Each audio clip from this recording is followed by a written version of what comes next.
নারীরা সামান্য রেগে ফেটে পড়ে, বিশেষ করে এই রাগটা আমাদেরকে সহ্য করতে হবে, বিশেষ করে হাজব্যান্ডকে সহ্য করতে হবে, কারণ তার উপর সবচেয়ে বেশি রাগান্বিত হতে পারে। আসসালামু আলাইকুম, সবাই কেমন আছেন কমেন্ট করে জানাবেন। আমি মুস্তাকিম বলছি, অনেকে চেনেন আমাকে, অনেকে চেনেন না। সবাইকে স্বাগত ভিডিওতে।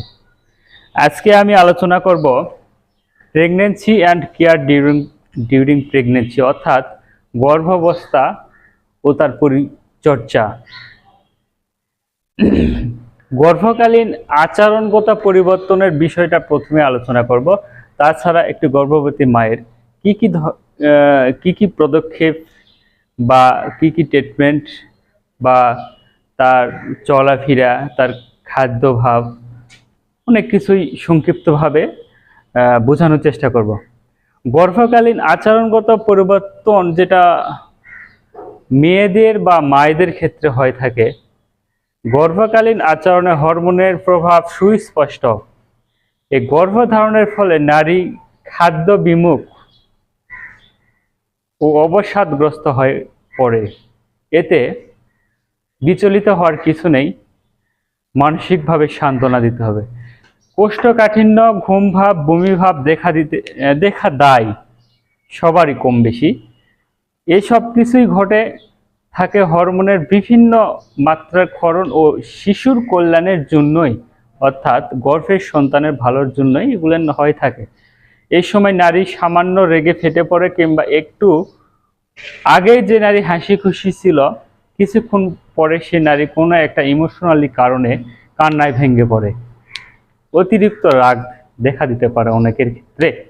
অতিরিক্ত হরমোন ক্ষরণে গর্ভবতী নারীর মানসিক অবস্থার পরিবর্তন ঘটে। গর্ভকালীন সময়ে এস্ট্রাডিওল নামে এক ধরনের এস্ট্রোজেন জাতীয় হরমোন বিপুল পরিমাণে উৎপন্ন হয়। আসলে এই সময়কার অন্যান্য হরমোনের মধ্যে রয়েছে প্রোজেস্টেরন, হিউম্যান কেরোনিক, গোনাডিটপটেন, এইচসিজি, রিল্যাক্সিন প্রভৃতি। এটা গেল গর্ভকালীন সময় আচরণগত পরিবর্তন। এখন আমি আলোচনা করব হচ্ছে যে গর্ভাবস্থায় যে পরিচর্যা প্রয়োজন। পরিচর্যা, pregnancy and care during pregnancy, সবাইকে সচেতন হতে হবে। গর্ভে সন্তান ধারণকারী মাকে বলা হয় গর্ভবতী বা pregnant.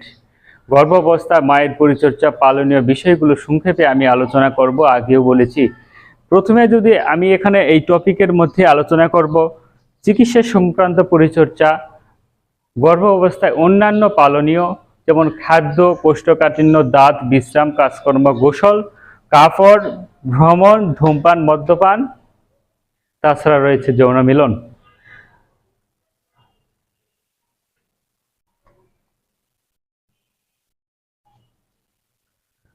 Pregnancy and care during pregnancy, অর্থাৎ গর্ভের সন্তান ধারণকারী মাকে গর্ভবতী বলা হয়।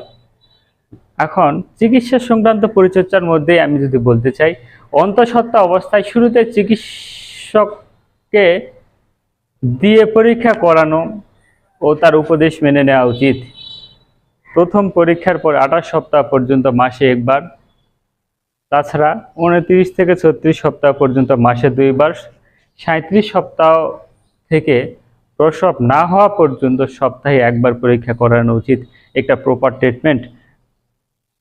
এছাড়া কখনো কখনো সমস্যা দেখা দিলে নির্ধারিত দিনেই আগেই চিকিৎসকের পরামর্শ নিতে হবে, গাইনি বিশেষজ্ঞ বা সার্জন দ্বারা। গর্ভাবস্থায় অন্যান্য পালনীয় বিষয় হচ্ছে খাদ্য। কি ধরনের খাদ্য প্রয়োজন একটা গর্ভবতী মায়ের?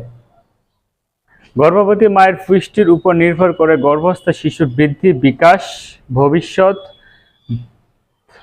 এবং জীবনে ভালো থাকা এই গর্ভের সন্তানের।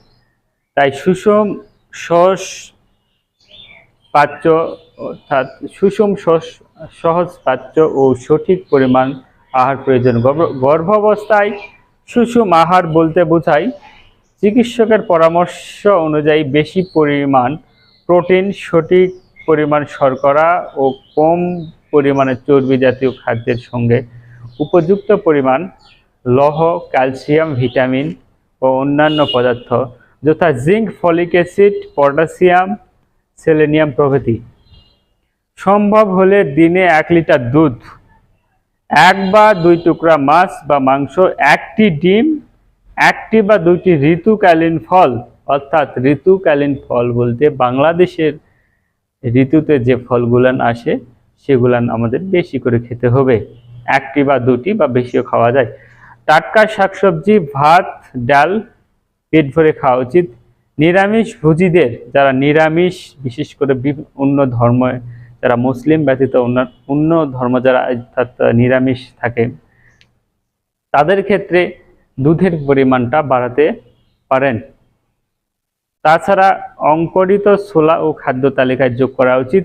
প্রতিদিন 6 থেকে 8 গ্লাস ফোটানো পানি বা আর্সেনিক মুক্ত পানি খাওয়া প্রয়োজন। আর কোষ্ঠকাঠিন্যর ব্যাপারে যদি আলোচনা করি, গর্ভাবস্থায় কোষ্ঠকাঠিন্যের প্রবণতা থাকে, এ সমাধান কল্পে বেশি পরিমাণে শাকসবজি খাওয়া দরকার। তাছাড়া শুকনো খেজুর, বিট খাবার তালিকায় রাখা উচিত। তাছাড়া চিকিৎসকের পরামর্শ নেওয়া ভালো। দাঁত, গর্ভ অবস্থায় দাঁত না তোলাই ভালো, এতে নাড়ি থেকে রক্তক্ষরণের সম্ভাবনা থাকে, তাই দাঁত না তোলাই ভালো বললাম যেটা। আর বিশ্রাম, বিশ্রাম একটা ইম্পর্টেন্ট বিষয়। গর্ভ অবস্থায় পরিমিত বিশ্রাম দরকার। দুপুরে 2 ঘন্টা, রাত্রে 8 ঘন্টা বিশ্রাম নেওয়া উচিত। সব সময় বাম পাশে ক্যাথ হয়ে শোয়া উচিত, এতে শিশুর বিকাশ স্বাভাবিক হয়। কাজকর্ম, স্বাভাবিক কাজকর্ম বাধা নেই, তবে ভারী কাজকর্ম একেবারে না করাই উচিত। গোসল, রোজ সকালে না, রোজ গোসল করে শরীর পরিষ্কার পরিচ্ছন্ন রাখতে হবে। গোসল করার সময় যেন পিছলে পড়ে না যায় সেদিকে খেয়াল রাখতে হবে। কাপড়, গর্ভ অবস্থায় ঢিলে ঢালা কাপড় পরা উচিত। বাংলাদেশের মতো গ্রীষ্মপ্রধান দেশে আবহাওয়ার সাথে খাপ খায় সুতি কাপড় পরা উচিত। ভ্রমণ, ঝাঁকুনি যুক্ত ক্লান্তিকর ভ্রমণ গর্ভ অবস্থায় প্রথম 3 মাস ও শেষ 2 মাস না করাই ভালো। বাসের চেয়ে যদি আপনি রেলে ভ্রমণ করেন সেটা নিরাপদ। রেলের চেয়ে যদি এয়ারপ্লেন বা বিমানে যদি চলাফেরা করেন সেটা তো আরও ভালো। ধূমপান, মদ্যপান, গর্ভ অবস্থায় অতিরিক্ত ধূমপান ও মদ্যপান অনুচিত। অর্থাৎ ধূমপান মদ্যপান করা তো কোনো মানুষের সাথেই চায় না। তাই গর্ভ অবস্থায় আমি কি বলবো মেয়েদের ক্ষেত্রে, যৌন মিলন, এটা একটা ইম্পর্টেন্ট বিষয়। অনেকেই প্রশ্ন করে। যৌন মিলন, গর্ভের প্রথম 3 মাস ও শেষ 1.5 মাস যৌন মিলন থেকে বিরত থাকা উচিত। এতে গর্ভপাত, অকাল প্রসব ও সংক্রমণের সম্ভাবনা থাকে। সবাইকে ধন্যবাদ। ভিডিওটি এ পর্যন্ত শেষ করলাম।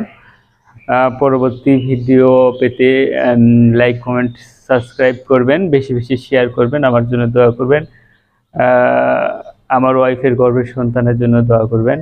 সবাইকে আবারও ধন্যবাদ। আসসালামু আলাইকুম।